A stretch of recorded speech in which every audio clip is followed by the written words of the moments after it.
제27장 소림복문 사마.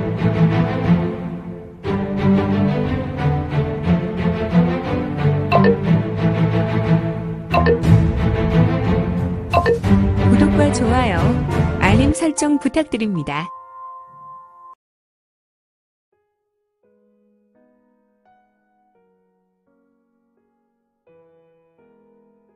제27장 소림복문 사마. 대전 무대에 오른 두 사람에게서 폭발할 듯한 경력이 주변을 삼키고 있었는데 후후후후후후. 무각대사님, 이번에도 무림맹의 친구는 안 될 것 같습니다. 공동파의 어린 친구는 경력이 많이 모자라 보입니다. 후후후후후후. 혈맹의 맹주가 소림서방장인 무각대사에게 너스레를 떨었고, 역시 불심의 경지에 이른 무각대사는 혈맹 맹주 노원양이 말한 것에 별로 기분이 상하지 않은 듯 조금은 무심한 얼굴로 말한다. 허허허. 글쎄요. 길고 짧은 것은 꼭 대봐야 합니다. 이미 종전 대전에서 혈맹의 인물이 오인 결정전에 올랐으니 이번 경기는 무맹에서 가지고 와야지요. 이런 말을 한 무각대사의 눈빛은 조금 흔들렸고, 공동파의 제자를 보며 무맹이 많이 불리하다는 것을 파악하고 있는 듯하였다. 하지만 그는 노련한 노강호였고, 비록 소림사의 방장이지만 그는 무림이비로써 그 심계가 매우 깊었다. 공동파는 지금 감숙성의 일로 조금은 바쁘지 않았나요? 물론이지요. 지금 막북에서 엄청난 일을 준비 중이니 조금은 버겁게 무림왕에 도전하고 있지요. 하지만 그들은 막북의 요충지에 있는 것은 아니니 그냥 경계만 열심히 하고 있으며 전쟁에는 휘말리지 않을 것이라 10여 명의 제자를 파견하였고, 이렇게 5인 결정전에 오르는 기염을 토했군요. 저들의 기상이 과거를 넘어섰어요. 허허허허허허. 하하하하하하. 그렇군요. 이 구렁이 같은 노인네야. 우리 무무열교와 정량마 연문에서 호시탐탐 감숙성을 노리고 있다는 것을 모르느냐? 거기에 신강의 마교도 역시 이미 상당 부분은 감숙에서 활동하고 있다는 것을 우리는 알고 있는데 허세를 부리기는. 그래, 이번 경기는 적사문의 부문주 강소를 쉽게 이기지는 못할 것이다. 비록 적사문이 문주를 지난 용문열사에서 잃게 되었지만 그렇다고 적사문은 복권성에서 패주이니까 설마 공동파의 꼬맹이가 이기겠나? 흐흐흐. 참 더럽게 웃고 있군. 노원양아, 너는 이번에는 결코 이기지 못할 것이다. 공동파의 어린 제자는 특별한 능력이 있어. 그는 비록 어린 나이지만 공동파를 이끄는 차기 장문인으로 내정되어 있으니까. 허허허. 노원양과 소림사의 무각방장은 단상 아래에 있는 무림왕 대전의 무대를 보고 서로 미소를 짓고 있었다. 청화자는 공동파의 유유기환 류정환과 적사문의 부문주 혈무강룡 강소에게 약간의 주의를 시키고 그들에게 안전에 대한 부분도 전했다. 가장 중요한 것은 항복한 자를 죽이게 되면 자동으로 다음 대전에 진출할 수 없고 실격패한다는 이야기였다. 이제 대전은 시작되었으니 후요. 어린 공동파의 제자 유유기환 류정환은 몸에 긴장이 되었는지 큰 심호흡하였다. 그의 입에서 김이 흘러나왔다. 응? 김이라고. 비록 완연한 가을이었지만 지금은 비가 와서 기온이 내려가 입에서 그런 입김이 나오는 것도 아니고 겨울이 아닌지라 그의 입에서 나오는 것이 정말 입김이 맞는가. 하지만 정말 류정환의 입에서 입김이 나왔고, 그의 입에서 나온 김은 그의 머리를 지나서 조금 위까지 김이 날다가 공기 중에서 풀어지며 사라졌다. 또한 그의 두 주먹은 매우 붉게 물들었다. 꼭 용광로의 샘물과도 같았다. 류정환은 강한 양강지기의 소유자로 그는 어릴 때부터 신체가 너무 뜨거워 집안 어른들이 거의 옷을 입혀 키우지 않았다. 그리고 그는 10살이 되는 겨울에 심한 열감기에 걸리게 되었는데, 동네 용한 의원은 그 열감기의 원인을 알 수 없다고 했고, 그 열감기를 낫게 할 뚜렷한 약방전이 없다고 하였다. 왜냐하면 자신의 손도 대지 못할 정도의 열기가 이 아이에게서 발했으니 말이다.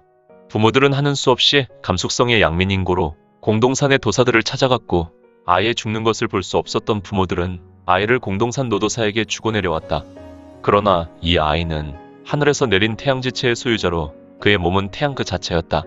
그는 양강의 영물을 먹지 않아도 이미 영물을 먹은 자처럼 아주 뜨거운 신체를 가지고 있었고, 어릴 때 이미 노도사의 노력으로 이갑자의 내공을 갖게 되었다. 이 자가 바로 유유기환 류정환이었다. 유유, 환유, 유정, 유무. 류정환은 붉은색 한기를 두른 두 주먹을 불끈 쥐고는 눈을 감고 작은 소리로 읊조리고 있었다. 이를 보고 있었던 적사문의 부문주 혈무강룡 강소는 비웃듯 보고 있었지만 그는 강호를 30여 년 누비며 사파 제1세를 다투는 적사문의 부문주로 매우 여유가 넘쳤다. 이 적사문은 결코 작은 문파가 아니었다. 복건이라는 곳에서 완전한 패주였고, 적사문은 단일 문파로 그 규모를 따를 곳이 없었다. 절강성의 청조각과 광동성의 남해보타함이 이 문파와 경쟁을 하고 있었지만 이들 두 정파는 조금 열세였고 오직 둘이서 합작해야 비로소 힘의 균형을 이룰 정도였으니 말이다. 녀석, 양강직이라. 공동파의 유유기환을 보며 적사문의 혈무강룡은 전신에서 심한 사기가 흘러나왔다. 이도 역시 정파의 무인이 아닌지라 정순한 내공을 가지고 있지 못했다. 혈무강룡은 적사열룡기라는 적사문 문주의 진산전례인 내공신법을 익히고 있었고 이미 적사문의 문주 사후에 이 적사혈룡기가 강소의 그의 동문절애가 되어 있었다.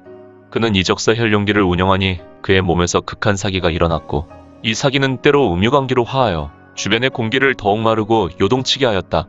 물론 낙엽 또한 이 적사혈룡기에 의하여 심하게 날렸고 시간이 점차 흐르며 그의 얼굴과 신형을 모두 가리게 되었으니 이를 보는 사람들은 쥐 죽은 듯 조용했다. 모든 사람은 일촉즉발의 위험을 직감하였는지 모두 마른 침만 삼키며 고요했다. 이 앞 두 사람 모두 적수공권이 절기인지 우선 공동파의 유유기환 유정환 소엽이 나섰는데 그는 공동파의 절세보법을 운용하여 대전 무대 우측을 달리며 권기를 일으켰다. 이는 낙엽과 공기의 파동도 이 공기에 의해 지배를 받았고 권풍처럼 보였지만 강한 기세를 일으키며 낙엽이 강소를 덮쳤다. 사실 이 낙엽은 아무것도 아니 허수에 지나지 않았다. 그렇지만 정말 무서운 것은 낙엽에 숨긴 공기가 진수였으니 이는 마치 날카로운 검에서 뽑아낸 검기와도 같은 것이었다. 유유, 환유, 기환, 출세, 쉬쉬쉬쉬숙, 꽉꽝. 대전 무대는 조금 진동하였다. 유유기환 유정환이 쏘아낸 공기가 바닥에 꽂히며 심한 진동음이 일어났고 그림 같은 보법을 전개하는 강소는 유정환의 공격을 여유있게 따돌렸다. 이제 강소도 보법의 속력을 높이며 그는 경력에 날리는 낙엽과 함께 유정환과 보조를 맞추고 우측에서 좌측으로 돌고 있었다. 역기역량, 초전광룡, 무강, 보천, 혈무, 보격. 강소는 유정환과 보조를 맞추며 돌진하였고 두세 차례 유정환과 충돌했으며 이때 심하게 병장기가 부딪혀 부러지는 요란한 소리를 만들었고 무대는 천지가 진동하듯 요동하였다. 챙그랑, 쨍쨍쨍. 매우 심한 광음 때문에 이를 듣고 있는 사람들은 귀에 손을 가져가서 틀어막았다. 이제 사람들은 무대 위에서 싸우고 있는 무인들이 벌이는 놀라운 격돌로 눈들이 튀어나올 것 같았고 이들은 감히 누구 하나 주변 사람에게 말을 주고받는 이가 없었다. 그만큼 공동파 문화의 류정환과 적사문의 부문주 강소가 벌이는 대결에 매우 놀라워했다. 모든 군중은 때로 귀를 막고 때로는 조금 멍청한 얼굴로 침을 흘리는가 하면 넋을 잃고 대전에 몰입하고 있었다. 젊은 나이에 대단하군. 나의 적사연령기를 50여 초나 맡고 있지 않은가. 정말 놀랍군. 공동파의 유유기환 유정환을 보고 혈무강룡 강소는 매우 대경하였다. 초수가 거듭할수록 그의 놀라움은 더해갔다. 이제 되었다. 정말 저자의 태도로 보아 그는 이제는 긴장하고 있구나. 그럼 나의 최후의 수를 준비해야겠구나. 오직 한 수여야 한다. 류정환은 수많은 공격과 방어를 진행하며 머리를 쉴 새 없이 돌리고 있었다. 그는 오직 하나의 수를 허허실실의 수법으로 준비하려 했다. 상대에게 살을 주고 뼈를 추리겠다는 결심이 그의 머리에서 떠오르게 되었으니 오직 이것뿐이다. 류정환의 입장에서 적사문의 부문주 혈무강룡의 의미한 기운을 이길 수 없었다. 하지만 그는 이 대전에 결코 지고 싶지 않아 무리수를 결정하였으니. 오늘 준비한 내용은 여기까지입니다.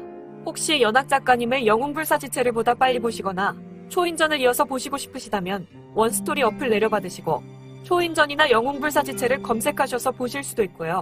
추후 영웅불사지체 일부 제국의 후에는 원스토리와 리디북스에서 단행본으로도 보실 수 있습니다. 또한 영웅불사지체 2부 제국의 불사오는 원스토리에서 시작하려고 합니다. 이 점 참고 바랍니다. 재밌게 보셨나요?